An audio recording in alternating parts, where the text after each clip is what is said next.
All right, today I'm going to be making a no-fat vegan, this has got a long title, no-fat vegan raisin pretzel. And it's also going to have a sugar dipping sauce. It's going to be good. I have to shut this off and switch cameras. Here are the ingredients. This calls for cake flour, which is kind of rare with pretzels. Water, yeast, just 1 pack. A little bit of salt. Here's the raisins that I'm going to use, all-purpose flour, and some brown sugar. So I'm going to put in the bowl the yeast, the water, and the sugar, and I'll be right back. All right, I'm going to be using a stand mixer today. You don't have to use a stand mixer. It is a lot easier if you do use a stand mixer, but you don't have to. So the water, the yeast, and the sugar are in here, and I just give it a good swirl with a whisk. Not over whisk it, just so they're kind of mixed. Now you should give this about 10 minutes. If it starts blooming before 10 minutes, then you don't have to wait any longer. The 10 minutes is kind of the standard to see if the yeast is actually alive and active. If the yeast is not alive and active, this is not the foam that you're going to be looking for. I will do a video once it starts foaming up. You'll kind of notice like clumps at the top of it. If it doesn't do that within 10 minutes, just throw it out and start over again. The yeast is dead. There's really nothing you can do about it. All right, we're back. So this is what you're looking for. You see how it's kind of forming an island in there? That means the yeast is active. And if you follow the recipe, I wouldn't actually follow the recipe. I kind of just go by what I'm doing, because the recipe actually has you put salt in with this, which actually kills the yeast. So I have no idea why they did it that way. And here is the flour. So I believe it's 2 1/4 cup of all-purpose flour, 2 cups of cake flour, and 1 teaspoon of salt. And then here it's about 3/4 of raisins. I mixed currants and regular raisins together. It's about 3/4 cup. I chopped them up. I didn't show that. I really don't have a way of filming that. And I'm just going to put some of the flour in here, and also you want to have a hook on there. Hook is what you want for bread. And I'm just going to put maybe a cup in to start.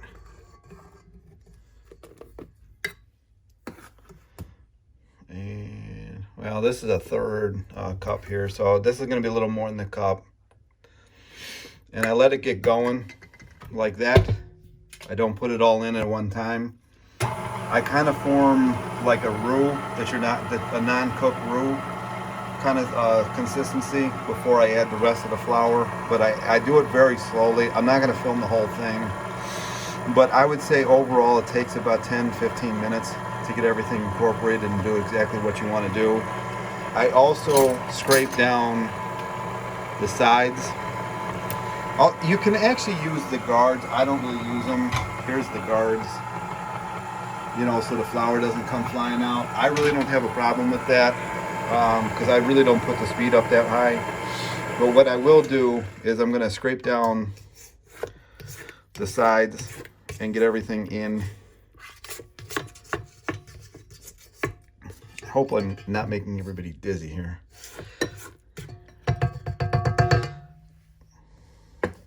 And just let that go again until it's incorporated. Everything's kind of like just a liquid. Looks like not a roux, but like a wet roux. And then I add more, and then I just keep going until it's all done. I think that's where I'm going to leave it. All right, so here's where I let it get.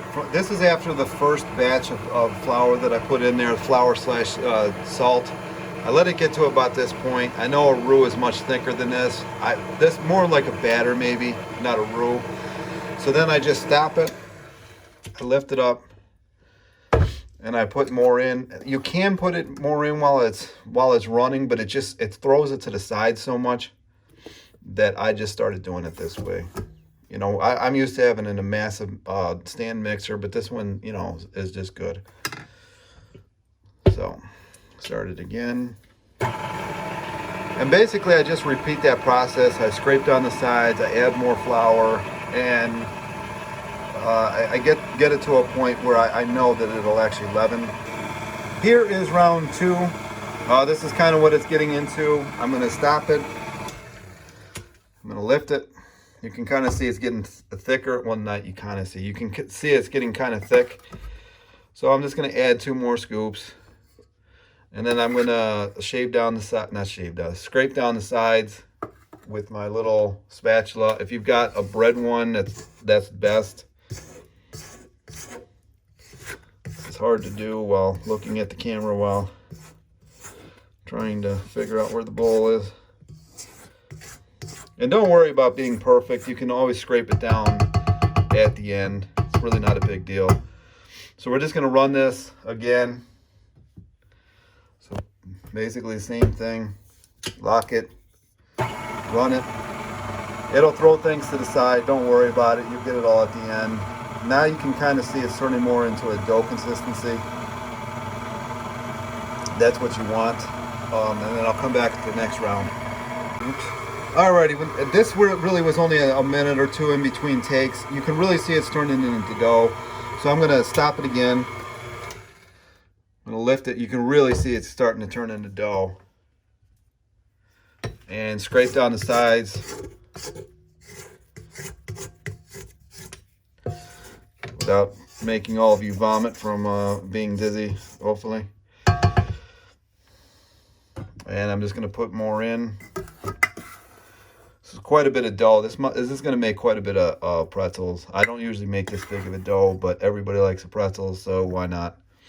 I only put like 2/3 in at a time. I don't want to overload this thing because then it just gets lumpy, and I don't like the way it comes out. If you've got a massive stand, so you can see it's actually getting a little violent in there. It's throwing flour a bit. It's actually on the slowest setting.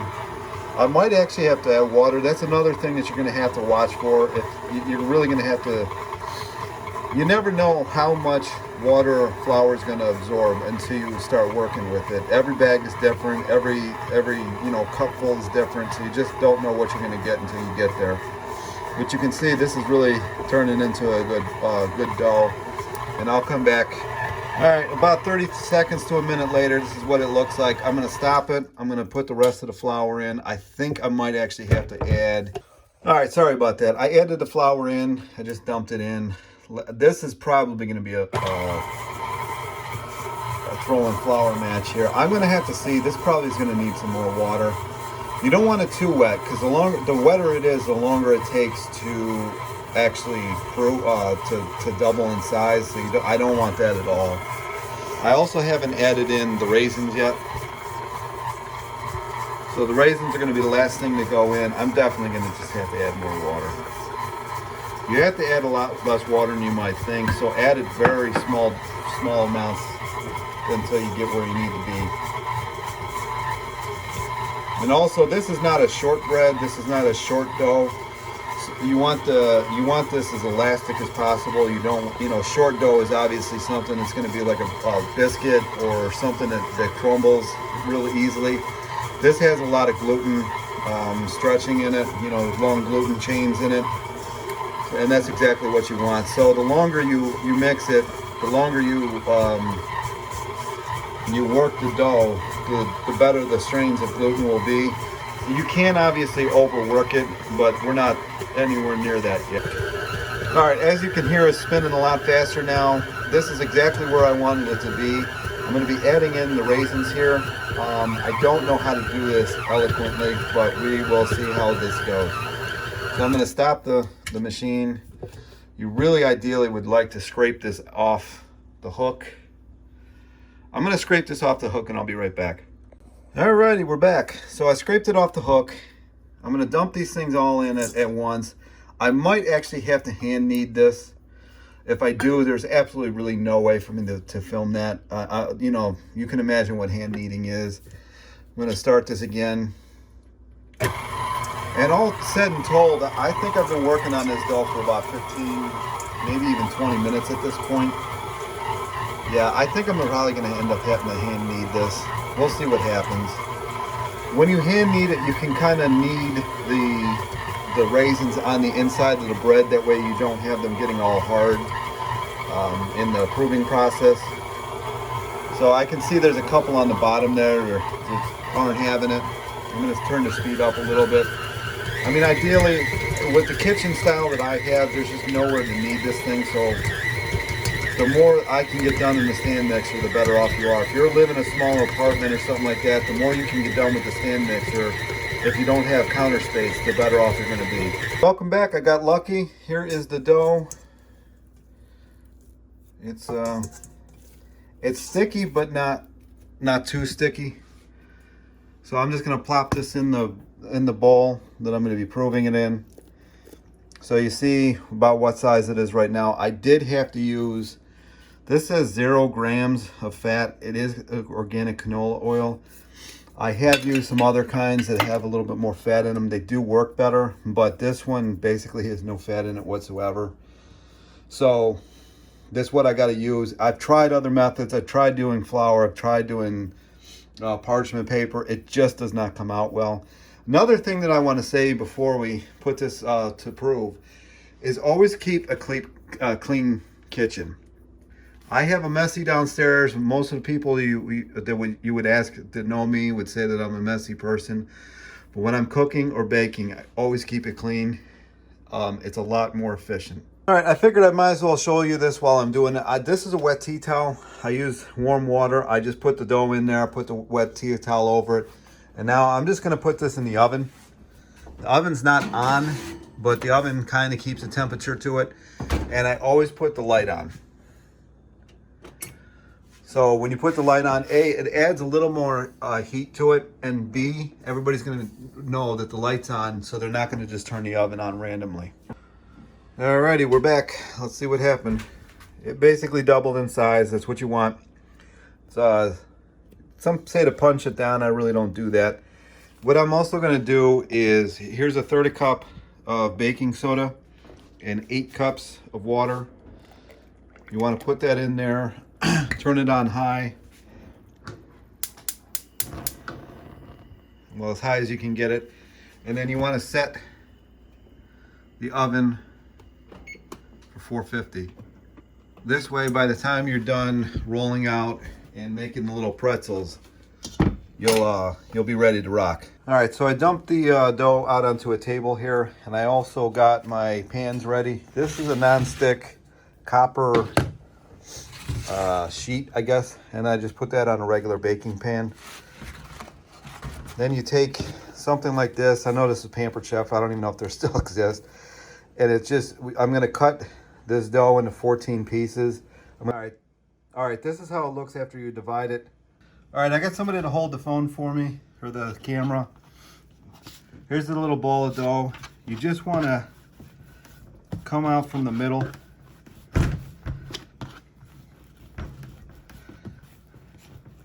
You don't want to put any flour down on the bench because then it will be a lot harder.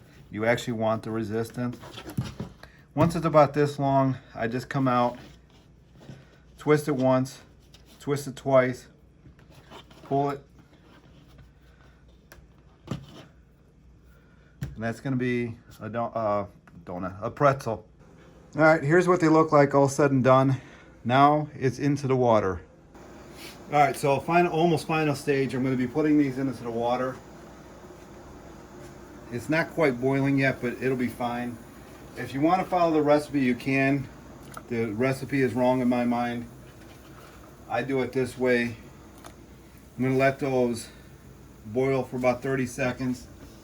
They usually come up to the surface by now. You probably should wait for the water to actually be boiling. This is the part where it can go wrong. They can kind of blow apart. I just want you to know that your stomach does not care. If the pretzel is blown apart or not, it still wants the pretzel. All right, next, I'll show you the next stage afterwards. All right, I just wanted to show this. I let them boil on one side for 30 seconds and then flip them, if I can flip it, for another 30 seconds. And then I take them off and then I put them on the pan and I start the process over again. I don't put more than 3 in the pan at a time because then you make the water way too cool and it takes a long time to boil again. All right, all boiled.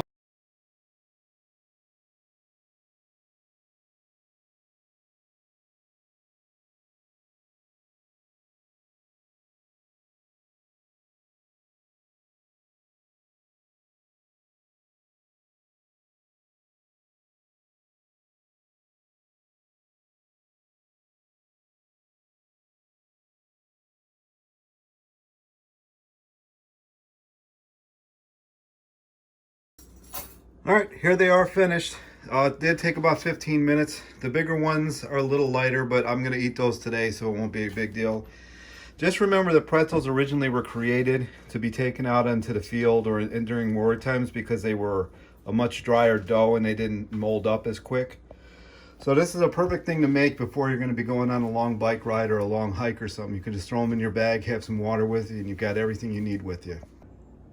All right, one final thing. I know this video has been a bunch of jump cuts. It's not easy for me to film in here, and it's really dark outside, so I have even less light to work with than normal. You can take these things out with you on a bike ride or a hike, but if you're going to be going for like a 4 or 5 day hike or bike or whatever, I would not put fruit in them. I would actually dry them out even more than I wouldn't even use soft pretzels. I would make a harder pretzel because you won't have any issues with mold and bacteria and all that kind of stuff. Just wanted to make an amendment, and this is it. Did end up making 14. Some are a little bigger than the others, but it's not really a big deal. And just remember, if they blow apart in the salt bath, basically, your stomach doesn't care. This is going to be the topping, or not the topping. This is going to be the dipping sauce. This is about a cup of confectioner's sugar and about a tablespoon of cinnamon. And I'm going to just use this oat lily. There's 1 gram of fat per cup. I'm not going to come anywhere near using that. I'm not actually going to give you a measurement as far as liquid goes. You really have to just kind of play that one by sight and how thick you want the actual dipping sauce. I'll come back when it's done. All right, here's the dipping sauce. I made it a little bit runny. I really don't want it to be too thick. And I actually suggest making it in a dish that you're going to store it in. I'm just going to store it in this little Tupperware dish or whatever brand this is. And it's very cinnamony, and it'll go perfect with the pretzels.